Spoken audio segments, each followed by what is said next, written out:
يا راغبا في كل علم نافع. ينمو العلم ويتقدم بتقنياته ومجالاته، ومعه نطور أدواتنا في تقديم العلم الشرعي. أكاديمية زاد أكاديمية ينبوعها صاف ليروي غلة الظمآن. هذه عقيدتنا الصحيحة فطرة تنفي الشكوك بواضح البرهان. بشرى لنا زاد أكاديمية للعلم كالأزهار في البستان.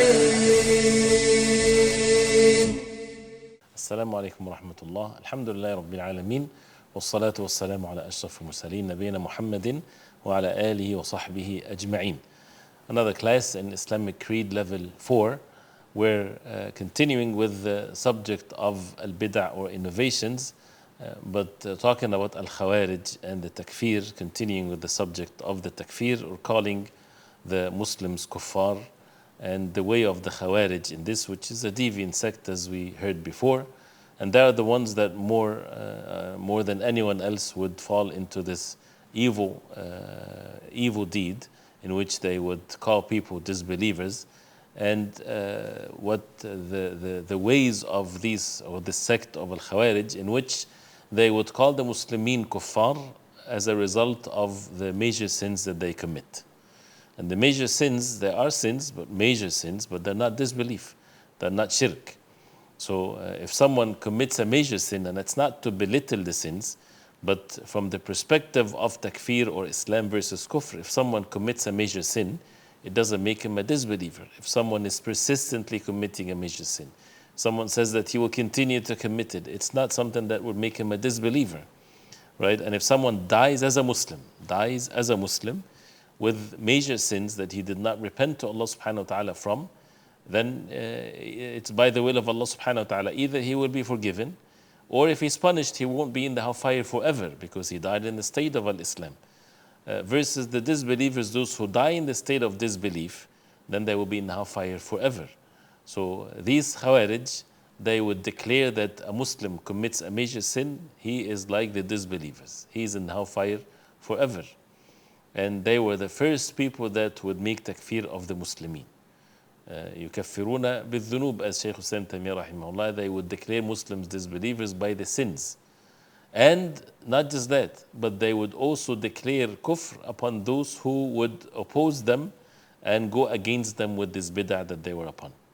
And they would, permit his bloodshed even, because they would treat them as if they are in a war zone with a disbeliever. وَالْعِيَاذُ بِاللَّهِ. So this is something that they're upon. Also making the takfir with something that is not even a sin. They would declare a person a kafir because he sit with the disbelievers, for example, and he doesn't know why they're sitting with them. The Prophet ﷺ sat down with the disbelievers and he talked to them, invited them to the deen of Allah subhanahu wa ta'ala, listened to them, had all kinds of things with them, like in the Treaty of Al-Hudaybiyah and the like of that. So that's why the Khawarij, for example, when they declared that Ali radiallahu anhu is a disbeliever because he made a deal with Muawiyah radiallahu anhu, and they claimed that Muawiyah radiallahu anhu is a disbeliever.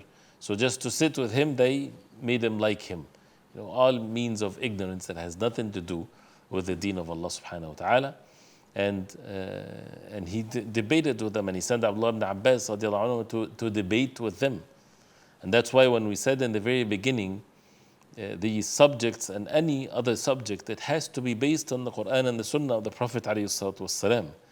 So when someone says that this person is a disbeliever, where did you get that knowledge from? In general, not a specific individual. If say this is an act of disbelief, where that comes from, it has to come from the Quran and the Sunnah of the Prophet ﷺ, not based on what people feel or people think. So this is something that the Khawarij are upon. Also making takfir of the Muslimin without fulfilling these conditions and negating and denying all of the things that they might fall in of matters of excuses. They don't seek excuse for anyone, whether it's for ignorance or mistake or making a ta'wil. a distorted understanding or being forced, for example, they don't go by these things. The Khawarij, they would just declare that a person or people are kuffar. And one of the things that they are evil upon is whoever they declare as a disbeliever, then whoever does not declare like them that he's a disbeliever, then they would make him like him. So anyone that opposes them, also they're called kuffar. So the issue of the takfir is the easiest thing for them. And as we see how the Prophet ﷺ, when he warned against these Khawarij, and he said about them, they are kilabu ahlin nar. They are the dogs of the hellfire. And so this is how evil they are, because they would cause so much evil and fitan and bloodshed and the like of this. And they invented, which is the way always of the people of bid'ah, they invented their own principles. And this is not just for the Khawarij, but almost everyone that would get into the innovations in the deen, they would innovate something in the deen. And to establish these innovations in the deen, they have to make it seem like it's something part of the deen. So they would make false principles, and then they would find verses or a hadith that would fit the understanding of these principles. The people of Ahlul Sunnah, as we mentioned before, they do the opposite.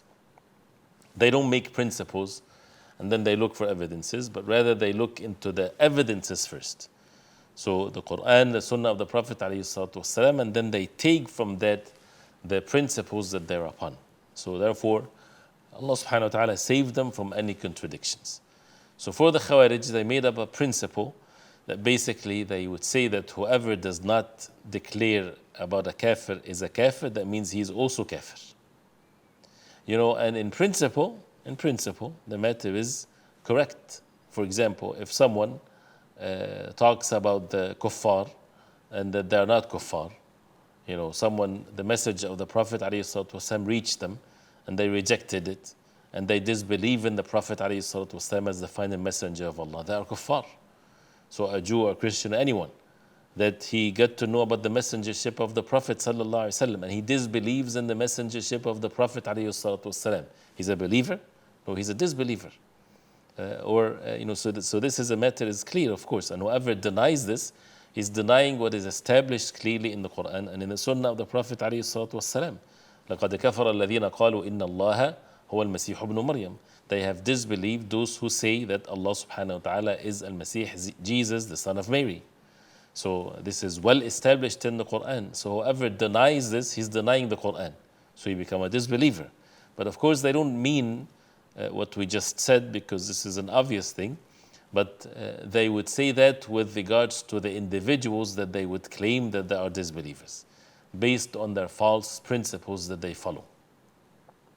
So, they would, for example, declare a ruler or something that he's a kafir, just like that. And then those who live under that ruler are also kuffar because they approve of what he's upon. So they make takfir of the entire ummah of the Prophet ﷺ or entire nation, and they lead themselves and they lead others astray, and they are more dangerous than even the real enemies of the deen of Allah, because it's a fitna within. And the Prophet ﷺ warned us against these sects and these evil ones. Why? Because it's easy for a person to be deceived by them. And he said that if you look at their salah, you would look down upon your salah. There are people that make lots of salah. And in some of the narrations that their knees is rough like the knees of the goats as a result of so much sujood and so much ibadah. But they left the deen of Islam, as the Prophet ﷺ, he said, like an arrow leaves its bow. That means it doesn't matter whether a person is religious and doing all kinds of ibadah and salah and so on, if it's based on a false belief and a deviant belief. Because this deen of Islam has been well established, it's very strong, it's very clear. It's for a person to learn it. These are all evidences. We're not talking about here opinions here and there.